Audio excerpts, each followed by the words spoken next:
Hello everyone, I am Shreya and we are here to understand the Act First Scene Second Part 5th.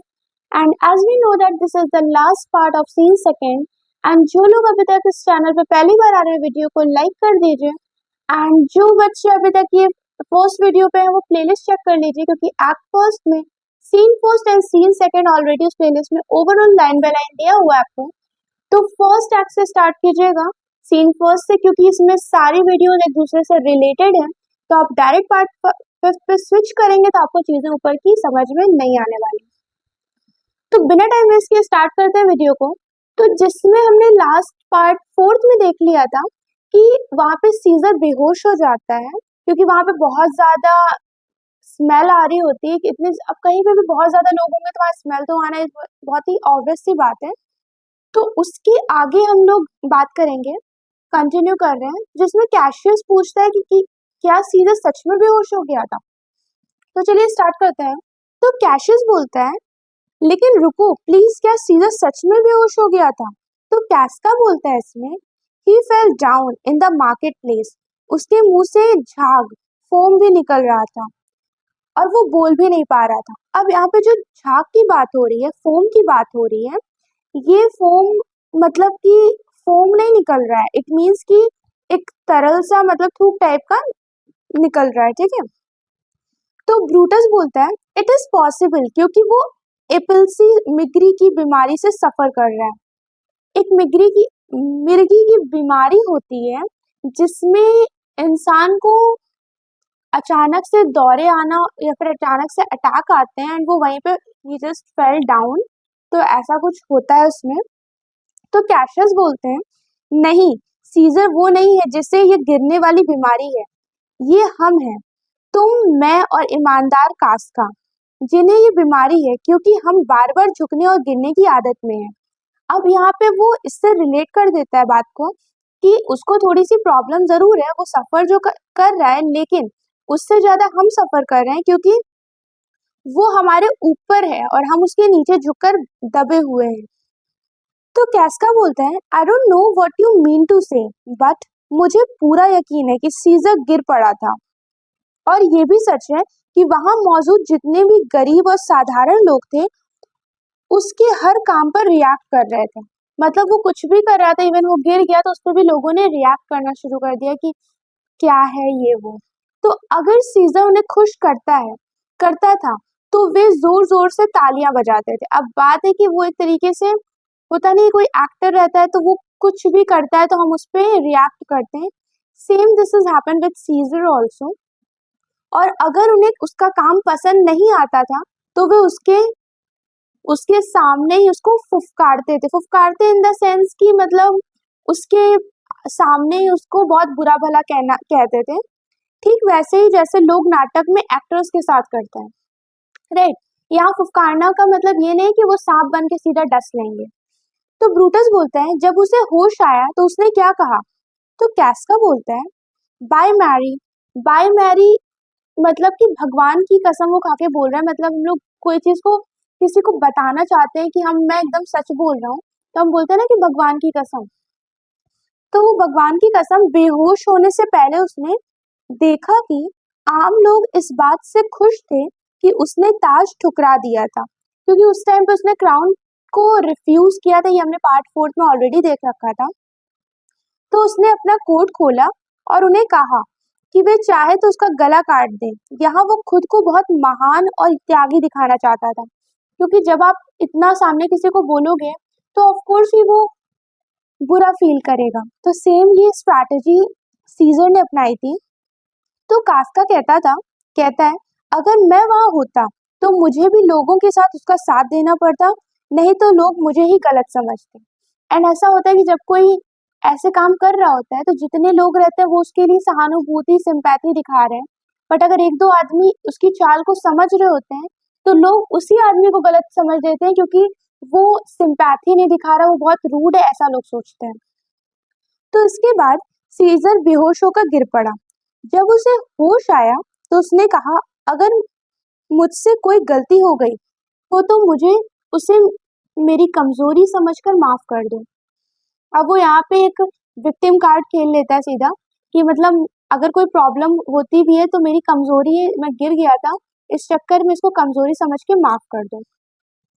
वहाँ कुछ ladies भी रहती हैं जो उसे देखकर बोलती हैं, ओह बेचारा आदमी, और पूरा फुल सपोर्ट करती हैं उसे।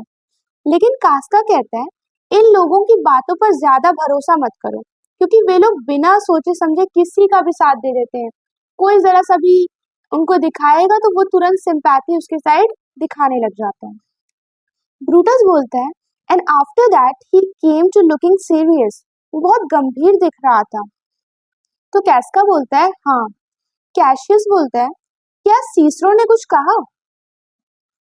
तो कैस्का बोलता है हाँ, लेकिन ग्रीक में। ग्रीक एक लैंग्वेज होती है एंड ये स्टोरी पूरी फ्रेंच में की है, फ्रांस की है, तो वहाँ के बहुत कम ही लोग को ग्रीक पता होगी। तो इसमें कैशियस बोलता है सीजर ने क्या कहा?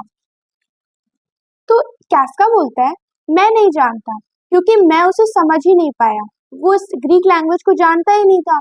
लेकिन जो लोग ग्रीक समझते थे वे एक दूसरे को देखकर मुस्कुरा रहे थे। अब कोई ऐसी बात होगी जिसमें कुछ कॉमेडी या कुछ ऐसा होगा, इस वजह से लोग मुस्कुरा रहे थे, लेकिन ज्यादातर लोग उस लैंग्वेज को जानते ही नहीं थे, मुस्कुरा रहे थे और सिर हिला रहे थे। लेकिन जहां तक मेरा सवाल है, मुझे उसकी कहीं कोई बात समझ में नहीं आई। मेरे पास तुम्हें बताने के लिए और भी खबर है। मारुलस और फ्लेवियस को सीजर की मूर्तियों से सजावट हटाने के कारण उन्हें पदों से हटा दिया गया है। अब ये मारुलस और फ्लेवियस अगर याद होगा तो हमने एक्ट फर्स्ट सीन फर्स्ट में देखा था कि मारुलस और फ्लेवियस रहते हैं जो कि सीजर से बहुत ज्यादा उन्हें पसंद नहीं करते थे, एंड इसलिए वो उसकी जहां जहां उसकी मूर्तियां लगी थी, जहां जहां डेकोरेशन हो रखा था, डेकोर हो रखा था, वहां वहां वो हर चीज रिमूव करने पे लग जाते हैं। एंड उस समय सीजर एक बहुत बड़ी हस्ती था, तो इसलिए मारुलस और फ्लेवियस को वहां से हटा दिया जाता है, उनके पद उनसे छीन लिए जाते हैं। उसके बाद कैस्का कहता है चलो गुड बाय टू यू, काश मुझे बाकी की मूर्खताएं भी याद होती जो वहां हुई थी, तो मैं ऑफकोर्स तुमको वो भी बताता। तो कैशियस बोलता है क्या तुम आज रात मेरे साथ भोजन करोगे कैस्का? तो कैस्का बोलता है no, I already have engagement this evening. अब यहाँ पे एंगेजमेंट का मतलब ये एकदम नहीं है कि उसके यहाँ कहीं शादी थी उसको जानना था। यहाँ एंगेजमेंट का मतलब है एंगेज होना। एंगेज होने का मतलब है कि उसको कहीं और उसने टाइम निकाल के किसी और को टाइम दे दिया है शाम को, तो वो उनके साथ डिनर पर जाएगा। तो कैशियस बोलता है तो क्या तुम कल मेरे साथ भोजन करोगे? तो कैस्का बोलता है हाँ, if I am alive and तुम्हारा इनविटेशन बना रहा और अगर तुम्हारा खाना खाने लायक रहा तो मैं जरूर आऊंगा। अब वो एक तरीके से टोन में बोलता है कि मतलब देखो, अगर मैं कल जिंदा रहा और तुम्हारा इनविटेशन भी कल तक बना रहा तो मुझे मना ना कर दो, तो मैं जरूर आऊंगा। तो कैशियस बोलता है ठीक है, मैं तुम्हारा इंतजार करूंगा। कैस्का बोलता है हाँ, इंतजार करना, तब तक के लिए बाय। ब्रूटस, कैस्का कितना डल और स्टूपिड है, और कितना स्टूपिड बन चुका है। जब वो स्कूल में था तब वो काफी तेज था। तो कैशियस बोलता है वो अभी वैसा ही है, लेकिन अगर उसे कोई साहसी या जोखिम भरा काम दिया जाए तो वो उसे कर दिखाएगा। उसका ये चिड़चिड़ा स्वभाव ही हमें उसकी बुद्धिमत्ता की ओर कद्र कराता है। मतलब कि वो दिखने में स्टूपिड चाहे लग रहा हो बट वो है नहीं। अभी उसको कोई ऐसा टास्क दोगे तो ऑफ कोर्स इतना इतना ज्यादा फोकस से करता है कि हमें उसकी की रिस्पेक्ट करने के लिए कोई नहीं रोक सकता इसके लिए, और लोगों को उसकी बात सुनने और समझने के लिए तैयार करता है। ब्रूटस, ये सही है, अब मैं चलता हूँ। अगर तुम मुझसे कल बात करना चाहते हो तो मैं तुम्हारे घर आ जाऊंगा, या अगर तुम चाहो तो तुम मेरे घर आ जाना, और मैं तुम्हारा और अगर आना होगा तो बता देना, मैं तुम्हारा इंतजार करूंगा। तो कैशियस बोलता है मैं ऐसा ही करूंगा, तब तक वर्तमान स्थिति के बारे में सोचो।